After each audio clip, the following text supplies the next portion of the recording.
مسیح کے قدوس اور جلالی نام میں آپ سب کو سلام. دس از ڈاکٹر ایمینول طاہر اور آج کے کرسمس اسپیشل ٹرانسمیشن کا پہلا شو آج کی بڑی ہی زبردست اور بڑی مشہور شخصیت کے ساتھ ہم کرنے جا رہے ہیں. لیکن اس سے پہلے میری طرف سے، ماجبین کی طرف سے، میرے گھرانے اور جرمایا ٹیلی ویژن کی تمام ٹیم کی طرف سے آپ سب کو کرسمس کی ڈھیروں خوشیاں مبارک ہوں. جی thank you very much pastor صاحب، آپ بھی بہت زبردست خوبصورت لگ رہے ہیں اور میری طرف سے آپ کو بھی بہت بہت میری کرسمس. اس کے ساتھ ساتھ جتنے ہمیں جرمایا ٹیلی ویژن پر واچ کر رہے ہیں، آپ نے دیکھا ہوگا کہ جرمایا ٹیلی ویژن بہت ہی محنت کے ساتھ ایوری ڈے 24، 25 اور آج 26 کو بھی آپ کے ساتھ موجود ہیں اور خوبصورت پروگرامز کے ساتھ، خوبصورت خدام کے ساتھ ہم نے پوری ٹرانسمیشن کو سجایا اور سجا رہے ہیں. آج کی بھی ٹرانسمیشن یقیناً آپ کو پسند آئے گی. آج بہت سارے گیسٹ ہمارے ساتھ موجود ہوں گے، بہت سارے خوبصورت ہوسٹ ہوں گے اور آپ بہت ساری باتوں کو سیکھیں گے کہ کس طرح سے یسوع مسیح کا اس دنیا میں آنا ہم سبوں کے لیے نجات کا سبب بنا، ہم نے اپنے گناہوں سے کس طرح سے چھٹکارا پایا اور کس طور سے یسوع مسیح نے اپنی ذات کی نفی کی اور ہم سبوں کے لیے اپنی جان کا فدیہ دے کر ہم سبوں کو اپنے خون سے خرید لیا. اور یقیناً آپ سوچ رہے ہوں گے کہ میں اس کے خون کی بات کر رہی ہوں، تو یسوع مسیح کی پیدائش اس کے خون کے بہائے جانے کے بغیر جو ہے وہ ناممکن ہے. تو بھائی صاحب آپ جلدی سے تعارف کرائیے، آج ہمارے ساتھ کون موجود ہے اور کن کے ساتھ ہم بہت ساری باتیں کرنے والے ہیں.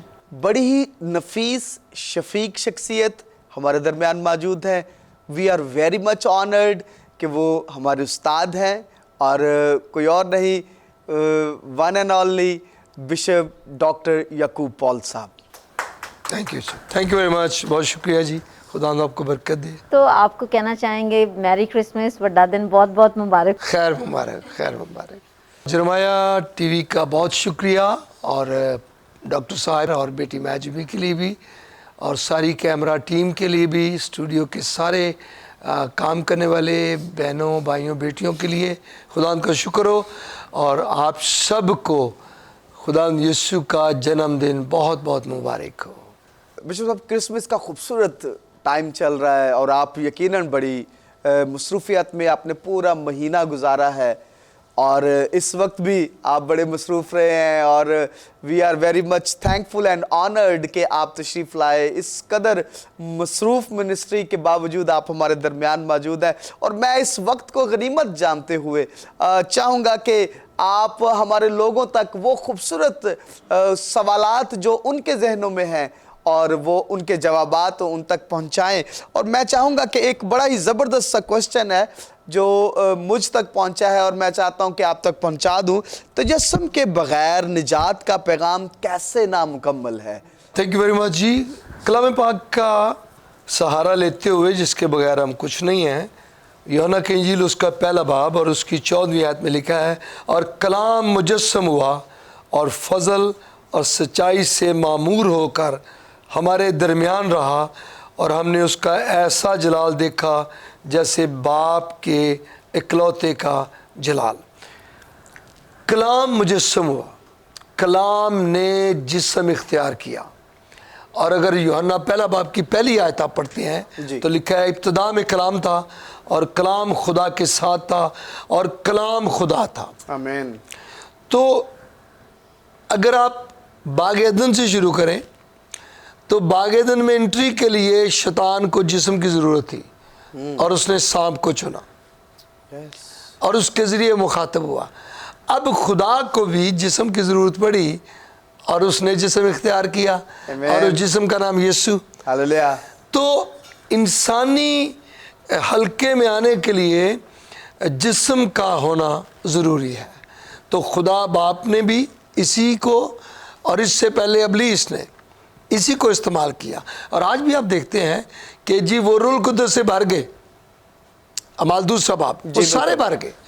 تو اگر آپ مرکز اس کا 5واں باب دیکھیں تو گراسینیوں کے علاقے میں ایک شخص میں پورا لشکر ہے بدروؤں کا، تو وہ نظر تو نہیں آتا. جی. اب یسوع میں باپ جو ہے، کلام جو ہے وہ نظر نہیں آتا، لیکن جب وہ بولتا ہے لازر قبر میں سے نکلا تو آپ کو کلام نظر آتا ہے. جب وہ کوڑیوں کو پاک کرتا ہے، وہ ہر طرح کی ایون مردوں کو کہتا ہے، بدروؤں کو کہتا ہے کہ بھئی یہ ہو جائے تو وہ ہو جاتا ہے. تو کلام نے ایک جسم لیا جس کو یسوع کہا گیا، اور آج پوری دنیا میں یہ واحد نام ہے جس کے لیے تمام ٹیکنالوجی اور ہر چیز بھری پڑی ہے، اور اس کا نام یسوع ہے۔ Praise God. اور کلام میں لکھا اسے وہ نام بخشا جو سب ناموں سے اعلیٰ ہے، اور آسمان اور زمین کی ساری چیزیں اس نام سے واقف ہیں، اور اسی نام میں قدرت ہے کہ بیماریاں، پریشانیاں، بدروہیں، غربت، ہر چیز اس نام سے جاتی ہے۔ تو خدا کا شکر ہے کہ اس نے جسم اختیار کیا۔ Hallelujah. اگر وہ جسم اختیار نہ کرتا تو ہماری آنکھوں میں شاید سب میں نہیں ہے وہ روحانیت ایسی ہو کہ وہ خدا کو دیکھ سکیں۔ تو جب اس نے جسم لیا تو نہ صرف ہم اسے دیکھتے بلکہ اسے چھوتے بھی ہیں۔ جی ڈاکٹر صاحب، ایک اور کوشچن پوچھنا چاہوں گی آپ سے کہ یسوع مسیح کا مجسم ہونا انسان اور خدا کے درمیان کون سے رشتے کی بحالی کو ظاہر کرتا ہے؟ ایک ہی بحالی ہے، اور وہ گناہ کے سبب سے وہ جدائی ہے۔ تو خداوند نے اپنے فرشتہ کی معرفت بزرگ یوسف کا پیغام دیا، اس کا نام یسوع رکھنا، اور وہی اپنے لوگوں کو ان کے گناہوں سے نجات دے گا۔ تو یہ کلام کی باتیں پرانے عہد نامہ کی ساری پیشن گوئیوں نبوتوں کو ساتھ لے کر چلتی ہیں، اور مسیح کا پیدا ہونا، اس کا مصلوب ہونا، اس کا زندہ ہونا، اس کی ہڈیوں تک کا نہ ٹوٹنا، یہ کلام کے مطابق ہے۔ اور یہ کلام کے مطابق نہ ہوتا تو آج جو مقام مسیحیت کو ہے کہ اربوں لوگ، دنیا کی سب سے بڑی آبادی وہ کرسچنوں کی ہے، اور دنیا کے سب سے زیادہ ملک پوری دنیا میں وہ مسیحیوں کے ہیں، اور دنیا کا سب سے بڑا رقبہ وہ بھی مسیحیوں کے پاس ہے۔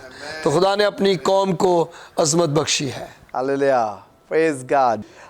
اچھا، تجسم کیا ماضی کا ہی حصہ ہے یا آج بھی ہم اس کے کچھ حصوں کو یا کچھ تجربات کو محسوس کرتے ہیں؟ دیکھیں جی، پاک روح کے وسیلہ کے سبب سے عید پینتیکوس کے دن جی، پاک روح نازل ہوا، لکھا وہ سب روح القدس سے بھر گئے، آمین۔ اور آج تک پاک روح زمین پر موجود ہے۔ دوسرا تسلونیکیوں دوسرا باب، اس کی پہلی 5 آیات آپ پڑھیں تو آگے نیچے بھی آ جائیں تو لکھا ہے کہ ایک چیز مخالف مسیح کو روک رہی ہے، اور وہ چیز پاک روح ہے۔ جس دن کلیسیا دنیا سے اٹھائی گئی، پاک روح بھی اٹھا لیا جائے گا۔ Yes. جس طرح وہ نازل ہوا اس طرح وہ اٹھا بھی لیا جائے گا۔ پھر دنیا کی کمبختی ہے، پھر وہ ساری آفتیں جو مکاشفہ میں ایک لمبی ڈیٹیل ہے، ایک لمبا میسج ہے۔ بالکل۔ تو آپ اگر یوٹیوب میں جائیں تو 666 کا میرا پورا کلام تقریباً 1.25 گھنٹے کا ہے، اردو میں آپ اس کو دیکھ سکتے ہیں، اور اس کو بائبل کاپی پینسل لے کر بیٹھیں اور اس کو لکھیں، خدا پر بہت سارے بھید آشکارا کرے گا۔ بشپ صاحب جی، تجسم کا پیغام جی۔ آج کے موجودہ مسیحی پر کیا اثر ڈالتا ہے؟ دیکھیں جی، اس کے بغیر تو مسیح کے متعلق، اس کی پیدائش کے متعلق باتیں ہی پوری نہیں ہوتی۔ مریم کو جبرائیل نے کہا روح القدس تجھ پر نازل ہوگا، اور خدا تعالیٰ کی قدرت تجھ پر سایہ ڈالے کرے گی، اسی سبب سے وہ مولود مقدس خدا کا بیٹا کہلائے گا۔ تو بھائی بات بڑی سادہ ہے کہ ہمارے سے نہ لڑو کہ ہم اسے خدا کا بیٹا کو کہتے ہیں، جبرائیل فرشتے سے لڑو۔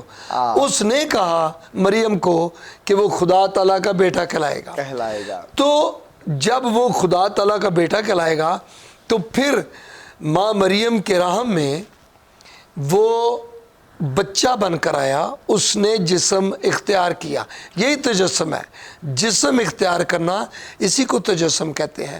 تو اس نے جسم لیا، اور اس جسم کا نام جو یوسف کو خدا نے بتایا، اس کا نام یسوع رکھنا۔ تو وہ تھا بھی آسمانی، اور اس کا نام بھی آسمان سے آیا، نہ وہ زمینی تھا نہ اس کا نام زمینی تھا۔ تو آسمان سے فرشتے نے کہا کہ اس کا نام یسوع رکھنا۔ مریم کو صرف اس رحم میں جو ماں مریم کے رحم میں جانے والا تھا، اس بچے کے متعلق پیشن گوئی دی گئی، مبارکبادی دی گئی، سارا کچھ پلان بتایا گیا، لیکن یوسف کو اس کا نام بھی بتایا گیا۔ تو ایک بات بڑی سیکھنے والی ہے، خدا کبھی ادھورے کام نہیں کرتا، وہ جو کام کرتا ہے وہ مکمل کرتا ہے، اور مسیح کی پیدائش پر جو پرفیکشن ہے، کاملیت ہے، مکمل جامعہ پروگرام نجات کا، وہ خدا نے پیدائش ہی سے دیا، اور آن ورڈ چلتے چلتے کلوری پر ختم نہیں ہوا۔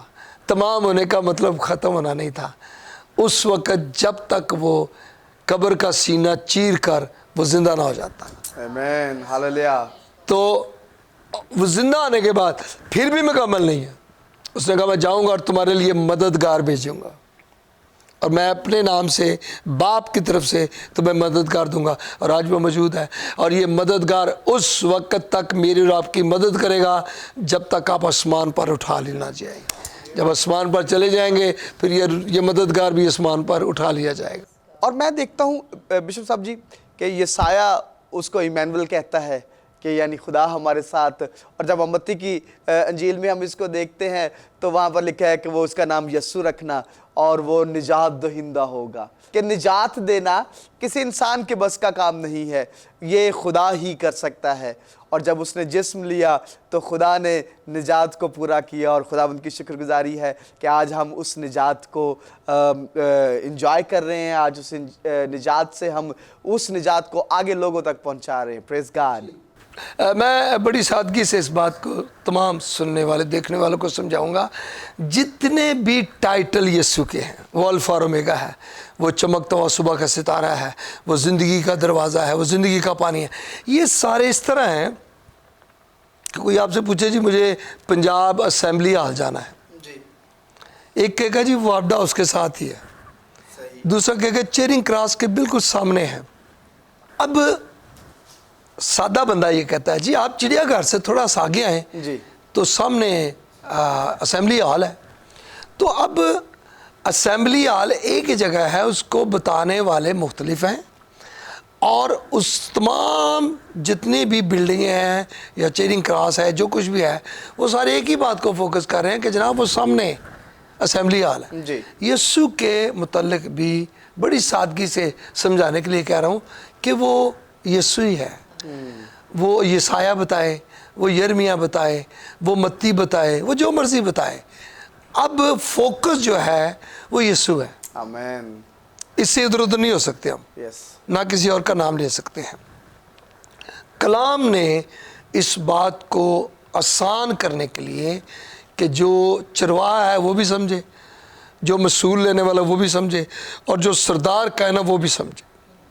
تو دیٹس ویری امپورٹنٹ کہ میں آپ سب سے اپیل کروں گا، اسپیشلی جو کلام سنانے والے ہیں، کلام کو سادگی سے سنائیے، اس میں بہت زیادہ روب عبرانی، یونانی، انگریزی کا نہ ڈالیے کہ لوگوں کو سمجھ ہی نہ آئے۔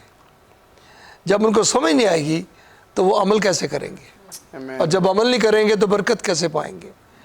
تو کلام نے بڑی سادگی سے یسوع مسیح کو اس طور سے پیش کیا۔ مذہب مشکلات پیدا کرتا ہے، لیکن اگر آپ خود کلام کا مطالعہ کریں اور خود سنیں تو یہ مذہب کی مشکلات دور ہو جائیں گی۔ بہت ساری رسومات، بہت ساری کمپلیکیشن اس میں آ جاتی ہیں۔ تو آئیے کلام کی طرف آئیے، بہت سارا سنے سنائے پر بھی اعتبار نہ کیجیے، خود اس کی ریسرچ کیجیے، خود تحقیق کیجیے، اور کلام بھی کہتا ہے کہ تحقیق کرو کلام کی، اور آپ کو پتہ چلے گا۔ اب ہماری ایک اور بدقسمتی ہے، جتنے بھی سننے والے ہیں وہ بھی اس بات کو سنیں، ہم کلام کو بعض کا سیزنل کر لیتے ہیں، تہواروں میں کلام کو بڑھ دیتے ہیں۔ پورا سال ہم نے مسیح کی پیدائش کا ذکر نہیں کرنا، اب دسمبر آیا، کرسمس کا باکس کھولا جی، اور اس میں سے یسوع مسیح کی پیدائش نکالی، گڈریے بھی آ گئے، مجوسی بھی آ گئے، ماں مریم بھی آ گئی، یوسف بھی آ گیا، سارا کچھ ہوا، دسمبر گیا، باکس بند اور اس کو رکھ دیا۔ اب ایسٹر آ گیا، اور ہم نے کون سا باکس کھولا ہے؟ ایسٹر کا۔ ایسٹر کا، اور ہم نے اس میں سے جناب کھجوری اتوار شروع کر دیا، ہم نے اس میں سے صلیبی کلمات شروع کر دیے، صبح 4 بجے شور مچا دیا، سارا سال ہم چپ ہے، 4 بجے شور مچا دیا، ہاللیلویہ اب بولو یسوع زندہ ہو گیا۔ بھی تینوں آج خبر ملی ہو تو 1000 سال پہلے زندہ ہو گیا۔ تو یہ جو سیزنل ٹیچنگ ہے نا، یہ کام خراب ہے۔ کیوں نہیں ہم جون میں کرسمس کا پیغام دے سکتے؟ کوئی مثلا سمن آ جان گے عدالتوں کہ پڑھ لو انہیں جون دے وچ کرسمس کا پیغام دیتا ہے۔ We never touch it, we never open it. مسیح کی پیدائش کے لیے ہم نے دسمبر کا باکس بنایا ہوا ہے، اور بہت ساری باتیں ہیں۔ عید پینتیکوست کا دن آیا، ہم نے وہ باکس کھول دیا، خوب 1-2 تہوار منا دی، اس کے بعد ختم۔ استثنا جو کتاب ہے، اس کا مطلب یہ ہے دہرایا جانا۔ بزرگ موسیٰ نے پھر سے ساری کتاب کو دہرایا، شریعت کی ساری کتاب کو، توریت کو۔ جی تو میری دعا ہے خدا کرے ہمارے چرچز کے اندر مسیح کی پیدائش، مسیح کا مرنا، پاک روح کا آنا، یہ رپیٹ میں ہو، یہ دہرایا جانا چاہیے، ہمارے لوگ بھول نہ جائیں۔ پھر انہیں جگایا جائے کہ اٹھو جی، کپڑے سلاؤ، جوتے لے کے آؤ، کرسمس کیک کدھر ہے، سانتا کلازا کدھر ہے، کرسمس ٹری کدھر ہے؟ وہ جی باکسوں میں بند ہے۔ کیا ہوگا بھائی صاحب اگر ہم ہر مہینے کرسمس ٹری اپنے گھر میں لگائیں؟ کہ جی وہ کیونکہ زندہ ہے، یہ نہیں وہ کبھی پیدا ہوا تھا پھر وہ مر گیا، اب وہ صرف کسی ہسٹری کی کتاب میں۔ No no no no, he is alive with in me and you, وہ میرے اور آپ کے اندر زندہ ہے۔ آمین۔ اور لوگ چرچز میں کہیں، چرچ ایک ایسا پلیٹ فارم ہے، اور کوئی ہمارے پاس پلیٹ فارم نہیں ہے، نہ اخلاقی، نہ سیاسی، نہ کچھ اور چیز۔ چرچ ایک ایسا پلیٹ فارم ہے جس سے لوگوں کو باتیں پہنچتی ہیں اور پہنچنی چاہیے۔ آمین۔ Thank you very much doctor صاحب، اور بڑی خوبصورت باتیں اور بڑی عمیق باتیں، بڑی بھید والی باتیں جو ہم نے آپ سے ریسیو کی، سنی، اور میں ایمان رکھتا ہوں اور یقین بھی کرتا ہوں کہ ہماری آڈینس جرمایا ٹیلی ویژن کی وہ بھی اس سے بڑی برکت پا رہی ہوگی اور بہت کچھ سیکھ رہی ہوگی۔